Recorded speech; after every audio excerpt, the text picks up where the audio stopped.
আসসালামু আলাইকুম গাইস, অনেকদিন পর আমার ক্যাম্পের বাইরে আসলাম একটু ঘোরাফেরা করার জন্য। আমার সাথে আমাদের মোল্লা ভাই আছেন, জুলফিকর আছেন।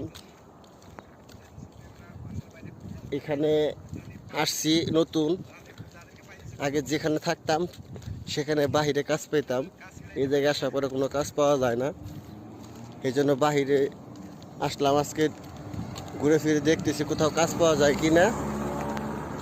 তো ঘুরে ঘুরে দেখতেছি, দেখতে পাচ্ছেন এই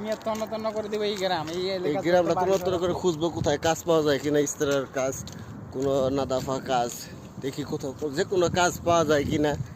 কি করব, কোম্পানি যে কোম্পানিতে আসছি কোম্পানি বেতন দেয় না, কিছু না, আকামা দেয় না। তো যাই হোক, সবাই দোয়া করবেন আর বেশি বেশি ভিডিওটা